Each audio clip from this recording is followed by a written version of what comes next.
Кымбаттуу бир туугандарым, мен силерге түшүнүктүү болушун үмүт кылган нерсе өзүнүн нафсисинен жеңилгендер, өзүнүн каалоо рахаттарына алсыздык кылгандар, жакшы амалдарды кылууда алсыздык кылгандар жана мал мүлкүнүн алдында алсыз калгандар кумурскага да каршы тура албайт.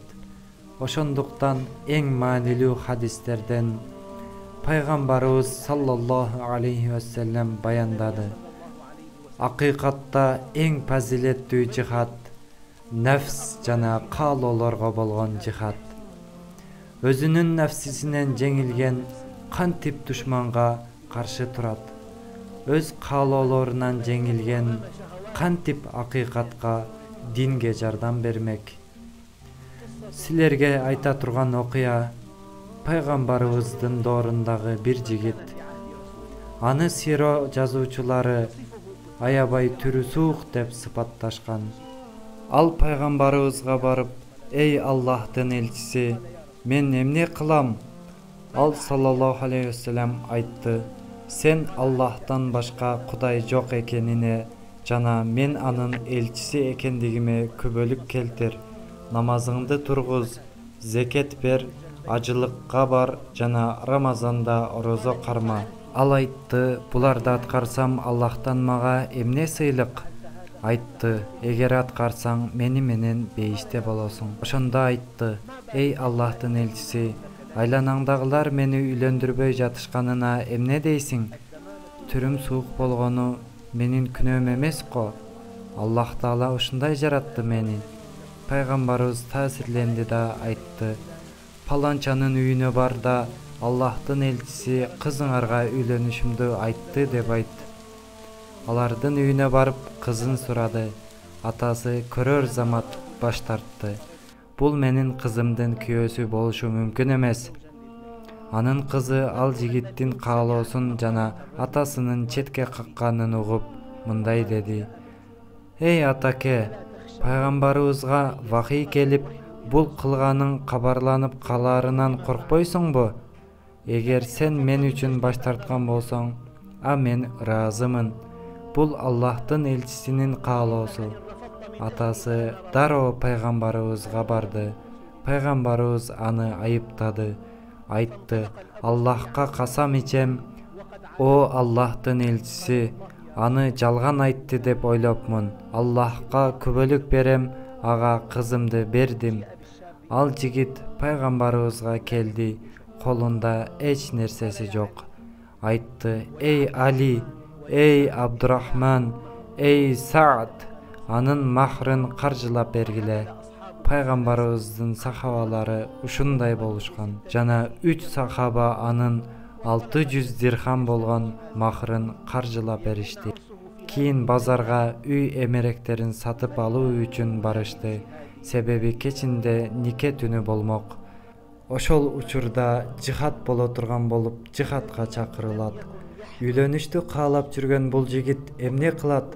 Ага үйлөнүүгө уруксат берилген болчу жана нике окула турган тою күнү жихадка чакырылды.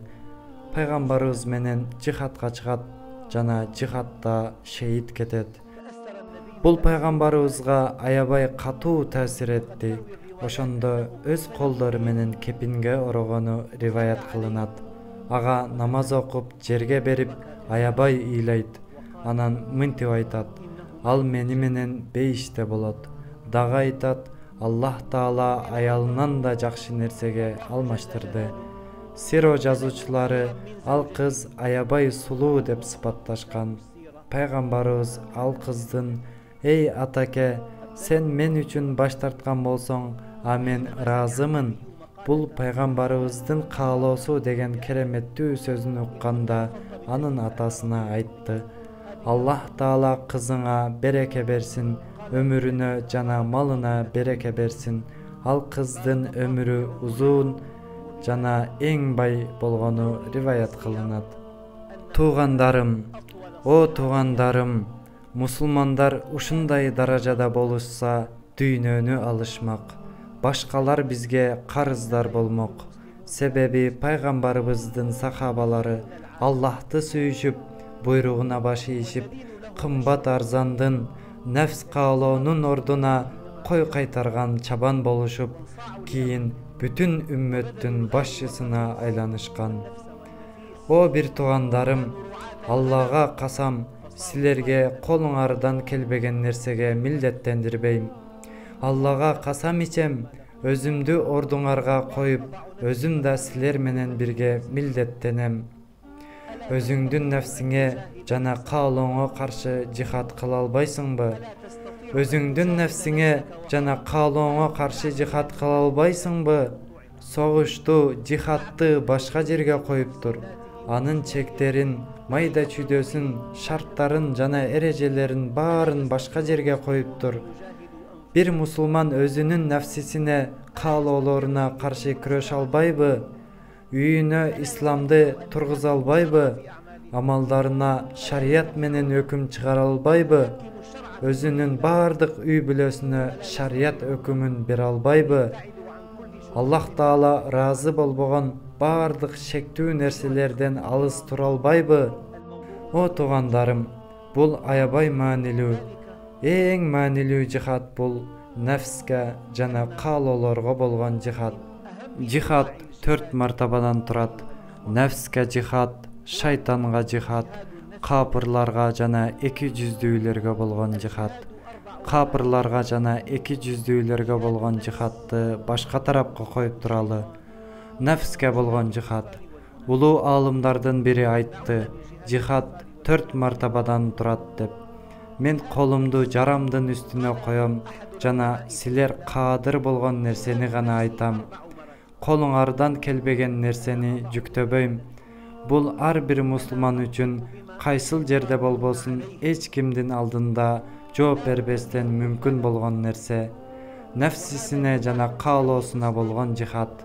Нефске болгон жихад туура жолдо жүрүүнү улантуу жана акыйкат динди үйрөнүү, илим талап кылуу, эмне үчүн бул дүйнөгө келгениңди билүү, бул дүйнөдөгү ишиң эмне экенин билүү, неге сен макулуксуң жана эмнеге жаралдың? Баарыбыз бир күн өлөбүз. Өлүмдүн максаты эмне? Өлгөндөн кийин эмне болот? Бул ачык факт. Элдер болсо бул нерседе кайдыгер. Аларды жашоонун сандыраак нерселери ороп алган, майда чүйдө нерселери менен болбогон эле нерселер үчүн жашашат. Бул түшүнүктүү эле ишеним. Сен эмне үчүн бул дүйнөдөсүң? Акыйкатты издегениңде, шарият илимин талап кылганыңда, акыйдаңды оңдогонуңда, жаратылганыңдын сырын жана максатын билгениңде, Аллах дүйнөгө жаратылышыңдан эмнени каалайт? Бул дүйнөдөгү эң баалуу нерсе эмне экенин билгениңде, илим талап кылуучу ким? Жумага келип хутбага жетишип калсак, жумага жетиштик дейбиз. Аллах Таала айткан: О иман келтиргендер, эгер жума күнү намазга чакырылсаңар, Аллахты эстөөгө шашылгыла. Аалымдар бир ооздон зикир бул хутба экенин айтышкан. Илимдин эң минималдуусу жума хутбасы. Андай болсо, аз аракет кеткен мечитти издешкен мусулмандарга эмне дейбиз? Же аралыктын жакын болуусун, же хутбанын кыска болуусун.